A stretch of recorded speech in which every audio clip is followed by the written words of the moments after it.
Like,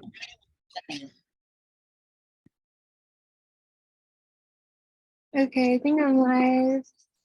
Hello, everybody.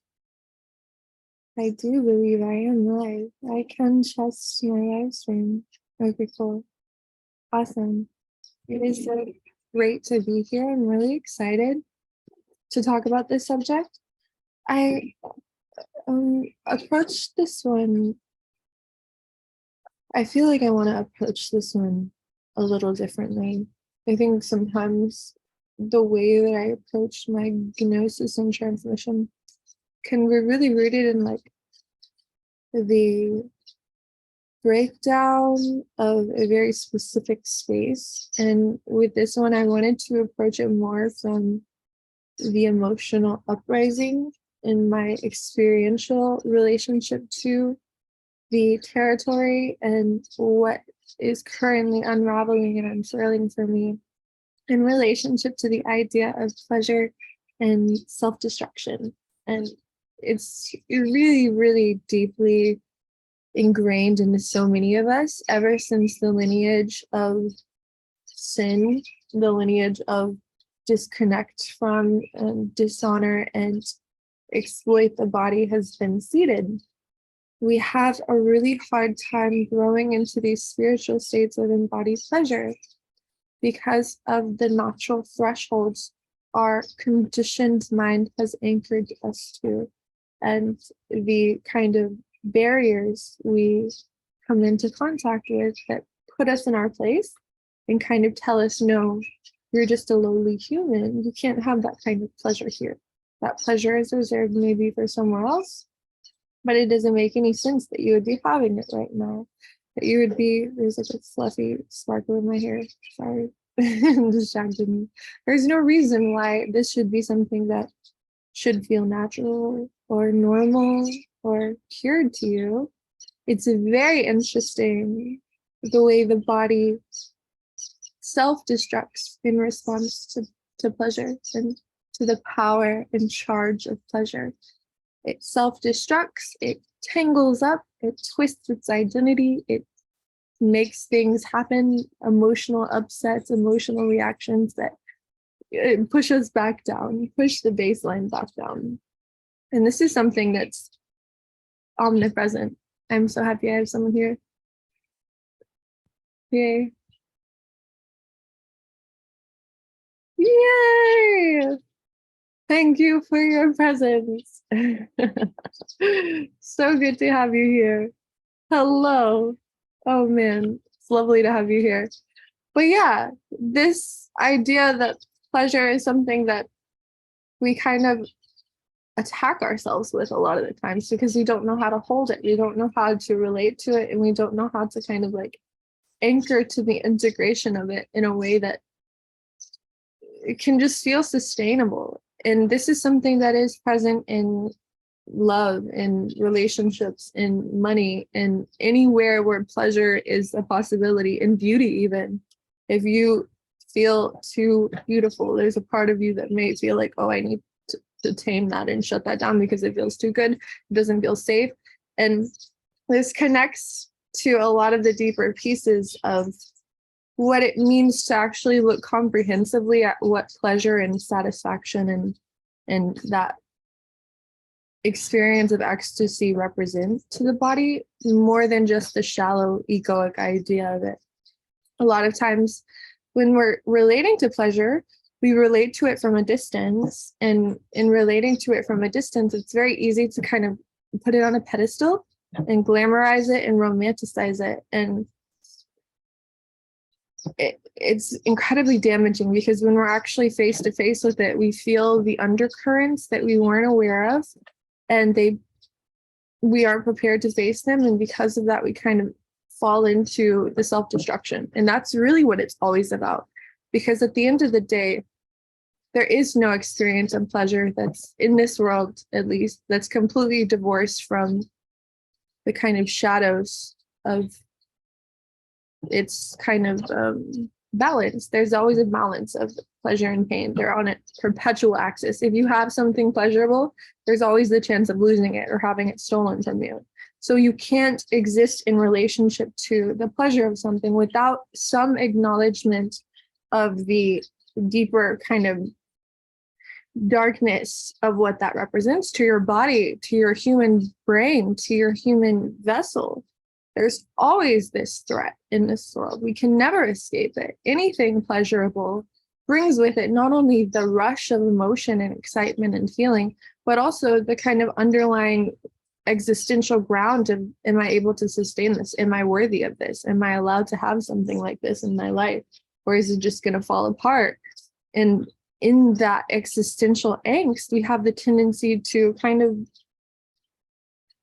fulfill that prophecy in a way, because we can't deal with the tension of that uncertainty, because we glamorize the idea of pleasure to this extent where it's like, once I have this thing, I'm going, that sparkle is still in my hair. How do I get that out? Once I have this thing, I am going to be good and life is going to be amazing and everything's just going to work swimmingly.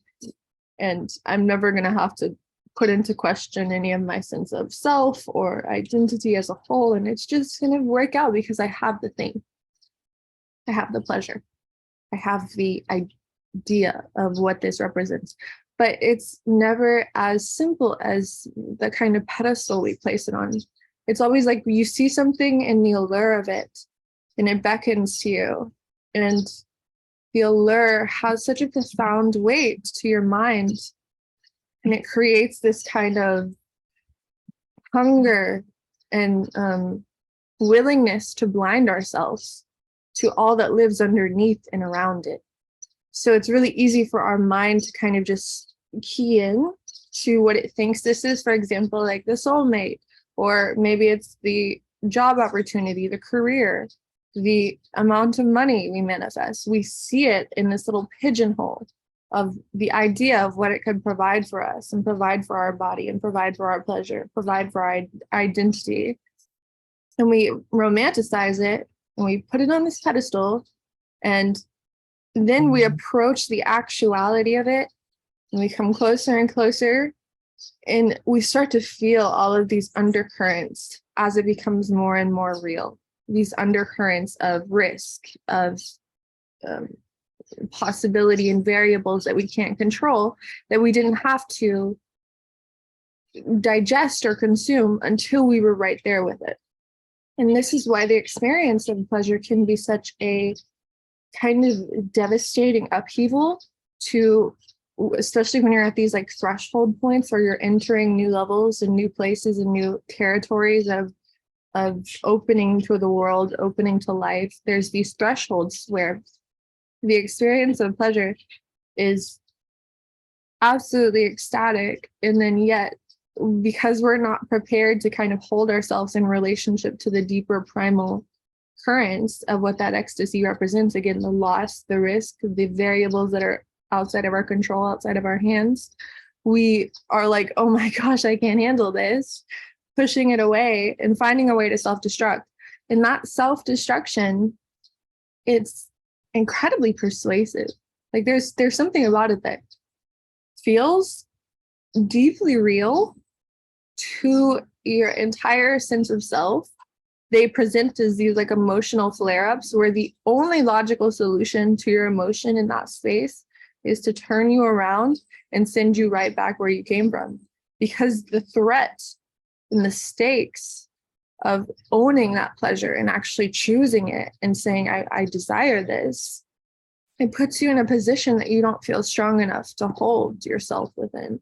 So there's this kind of sense of, I don't know how to sustain this, and I'm going to lose a lot if I move into this. And so again, we kind of self-destruct in a way where we push people away, or we cross certain lines or boundaries, or we make the wrong financial choice, or we choose the wrong person, or we trust the wrong person, or we do the wrong, like there's all these spaces for that self-destruction to manifest for us in a way that is really a kind of deeper instability in relationship to how much we feel we're worthy of. Because the interesting reality of pleasure and pain in their constant kind of axis of coexistence is you can't go into the depths of pleasure, of receivership, of worthiness, of all of these spaces without touching that, again, that loss, that death, that variables of that exist out of your control. And yet it's like you can exist in a place of numb nothingness where you don't accept pleasure or pain. I mean, I doubt you would find that. It exists at every scale, but just like metaphorically, that's an idea.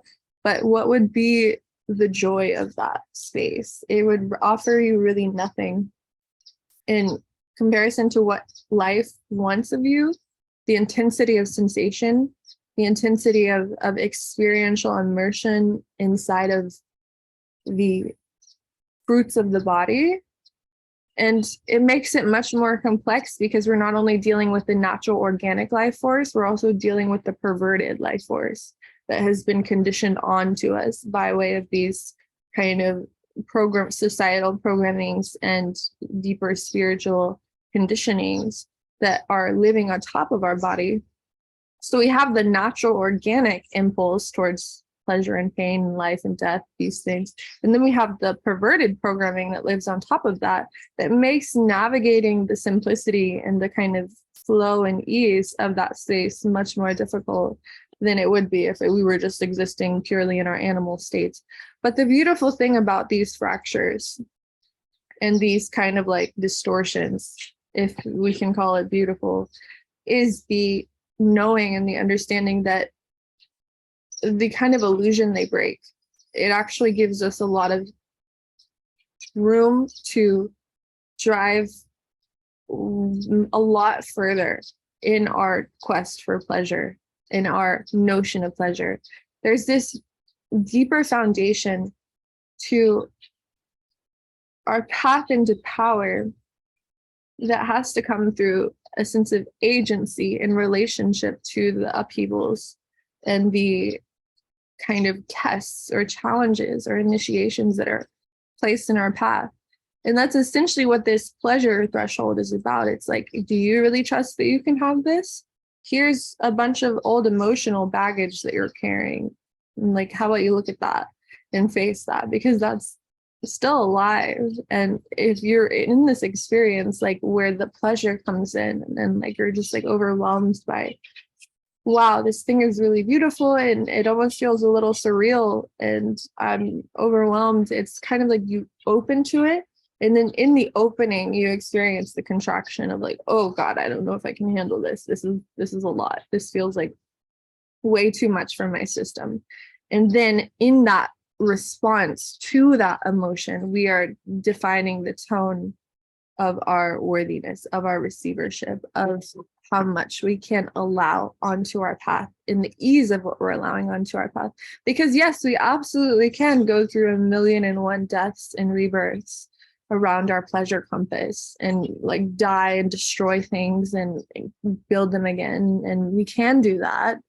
It's not fun though. I experienced a life like that where I was constantly burning things down just so I could experience the kind of rush of rebirth and renewal.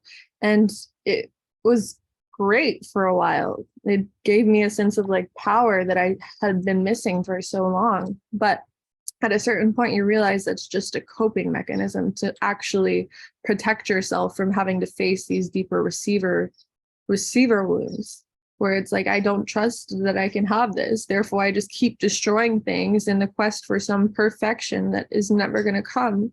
And it's actually just me perpetuating my receivership wounds. So there's a lot of deeper nuances to this process and to this pathway that exist in a realm that's quite murky, in all honesty, to navigate. The intensity of emotions that can be aroused can be so all-consuming that it's really difficult to see what is the right choice. It's really difficult to know what is the option that's most in integrity, because there's just this thick emotional cloud of uncertainty and distortion that wants to drive you away from the opening. It wants to put you back into a space where you feel safe, but in actuality where you're blocked off, you're disconnected from what you want to receive. And that's where you have to have this strong sense of um, accountability to the higher terrain of pleasure that's possible for your life. If you were to strictly base your sense of decision making and your path building on the immediacy of this feels good or this doesn't feel good, you wouldn't actually be able to cross over into the territory you actually want to be in, because when you're in these thresholds, you're coming up against an extreme amount of discomfort, but that extreme amount of discomfort is actually a kind of like the gateway, if you were to navigate it properly, into a space where there's a deep wellspring of pleasure and satisfaction and fulfillment and containment. And so there's this kind of deeper integrity necessary for the body of this higher self that's actually able to see, okay, I'm in a threshold arena. I'm definitely in a space right now that's requiring something new from me. And I don't know if I see that properly. I don't know if I feel that properly. I don't know what's going on, to be honest, is a lot of times what it feels like, because there's just so much murkiness from your emotional system trying to protect you. And you really have to recognize that you can make a mistake. It's not life or death. A lot of the times there's room for you to kind of figure your way out, as long as your anchor, your compass is rooted to integrity, is rooted to the growth necessary to navigate. There's room for you to make a mistake. There's room for you to kind of make the wrong choice in the process. That's sometimes a part of what you need to do, actually, in order to know the right choice. So there's not this harsh need to like have everything figured out. And in fact, you won't be able to. When you're truly in the thick of those thresholds, it's so easy to just feel complete paralysis in relationship to what is the right action, what is the right move forward, because there's something about the nature of the crossroads itself that represents the battle you've been having with your system for a very long time, which has plagued you. It's shielded you. It's your intuition has been very disconnected from that arena. So there's like a level of coming into that is quite tricky, but it's the nature of the process is the trickiness of it. It's the elusive walking through the forest with the moon guiding you. You don't really know, but you know that you're having to move beyond this particular line. And again, there's not really a sense of like, if you do this wrong, everything's going to fall apart. As long as you're rooted to the knowing that where you're going is into this space of expanded receivership, you have room to kind of open to the pain, open to the fear and the kind of uncertainty of the territory without feeling like it all rests upon your laurels or all rests upon your shoulders, because there is a deeper alchemical process to the body that we tend to neglect very often because we're so used to kind of engineering everything of our own volition and of our own will. And because of that, we can get stuck in this place where we, in the state of paralysis and in the state of like, I don't know how to move forward, we just kind of shut down and refuse to take any action, refuse to make any choice. And we just kind of push the responsibility and the sovereignty away. And it's deeply stifling to the actual process that is occurring, because the actual process that is occurring is one which is kind of connected to a higher intelligence that you aren't going to recognize internally until you pass through the gateway of the fire or the threshold. You won't know. You just won't have the logic to comprehend what's happening or what direction is right or what's the correct pathway, what's the correct decision. You just won't know. So it's kind of necessary for you to, oh goodness, I think there's a loud noise. I may have to cut this short. But it's necessary for you to really open to that collaborative, co-creative kind of uncertainty as you're moving into these expanded states. Can you still hear me? Okay, good. Oh, that's so good. I have some noise canceling on, I guess, because there's this really loud. Okay, perfect. So yeah, it's understanding that it's a collaborative journey when you're navigating the body, when you're navigating the somatic divinity of the body. You're always involved in this kind of flux of sensation and meaning. And you don't need to take full responsibility for that process at all times in order to be moving closer to where you want to be. There's room for you to actually just know, like, okay, this is happening. I'm inside of this space right now and it feels really uncomfortable and I feel really vulnerable. And yet I know there's more sovereignty for me on the other side of this. There's more responsibility, there's more power, more maturity, but I have to surrender to what's happening in a way that's, it's not perfect. As much as we would like it to be perfect, it can't be perfect because the nature of life and creation itself is kind of messy sometimes. The more we strive for that perfection, the more we stifle the expansion because we're looking for something that we feel in control of. And the nature of the intelligence that we're working with, it's not there to be controlled. It's kind of there to surprise and baffle you. So you have to develop this expanded sense of what that integrity actually looks like for you in a way that's not going to place such suffocating bounds around how perfect you need things to be. That is where we hold back from the pleasure, because again, like, the pleasure and pain axis are always going to be connected. It's the numbness, the stifling, the repression that is the true evil. We can experience these expanded states of pleasure and sometimes dip into the kind of like rubber band of pain and still expand and still kind of transcend and still learn something from what our pain is telling us, learn something from what our reaction is providing us, and move into that higher maturity, move into that higher space of ability to hold pleasure. Because the only way we can hold pleasure is by way of awareness of what, again, those kind of murky roots of life represent in relationship to it. Because you can't have love without knowing that your loved one will one day die. You can't have trust without the possibility of that trust being broken. There's always the underlying uncertainty that comes with life that we cannot spiritually bypass. And it's only in really coming to terms with that, which you can really only do in this experiential alchemy of expanding into more and feeling the pain of that and the contraction, but still choosing to grow.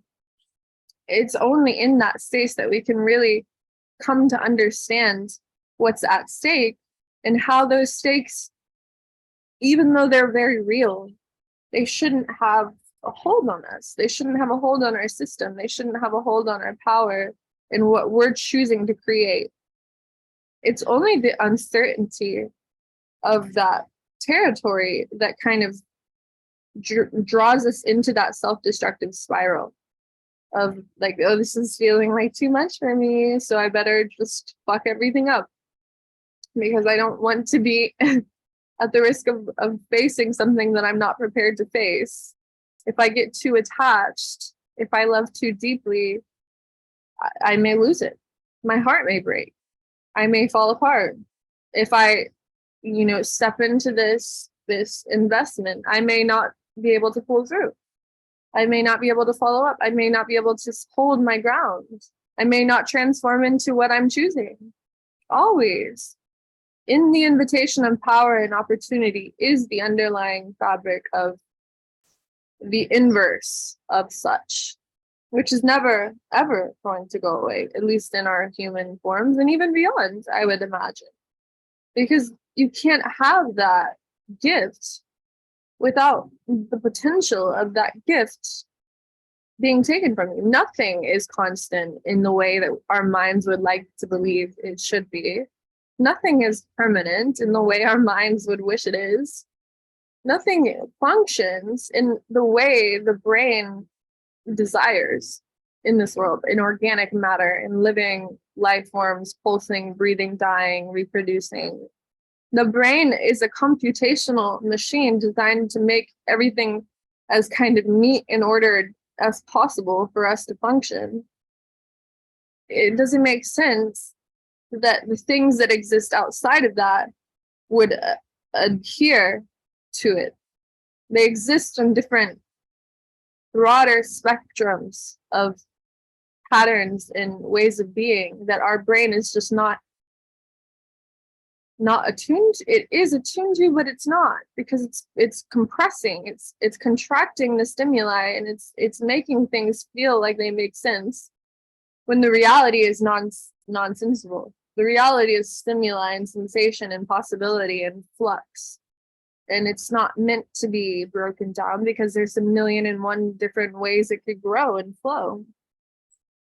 And in fact, life would be incredibly boring if the world were to function in the way that our brain desires, because our brain, again, wants the simplicity, the mundane routine of certainty, and magic exists outside of those lines. A lot of the times, magic can only exist outside of those lines. So when we give too much power to our brain and its need for this self-protection in relationship to pleasure, we're holding ourselves back from the true magic of what wants to be felt and experienced and anchored in to our core, into our lifestyle, into the sustainability that we're trying to create. So we have to, understand these two different realms we're coming from.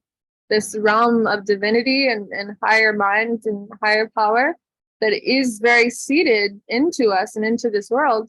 And then this place of our protective brain, which is filled with this hungry need for safety and certainty and primal protection that isn't real.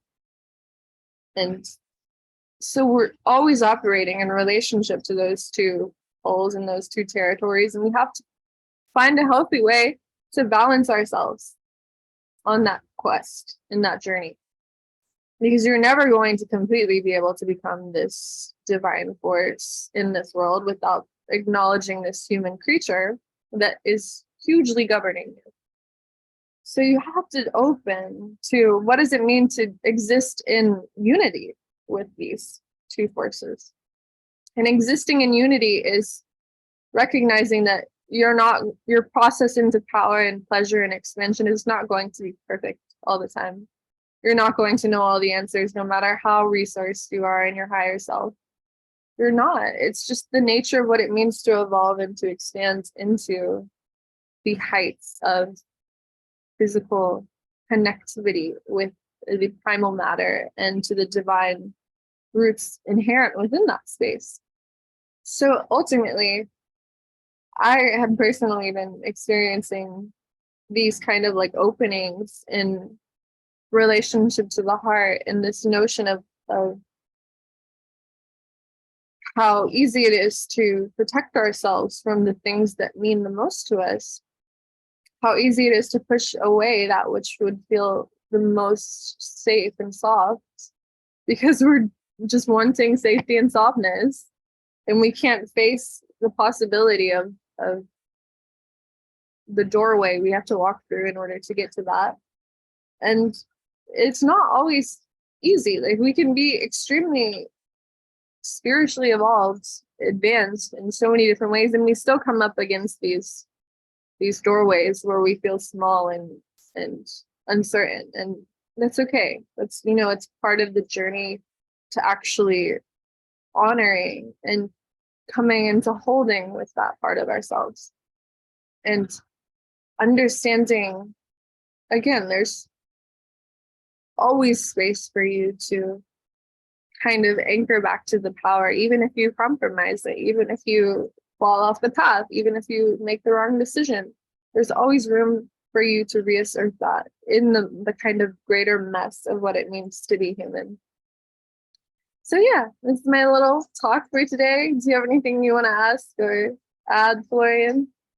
You're good? Okay, cool. It was great to have you here. Super exciting. And I will be doing these more often. So tune in. Thanks, everyone. I don't know if anyone commented. I'm going to see. I never check until after. Okay, cool. No comments. Awesome.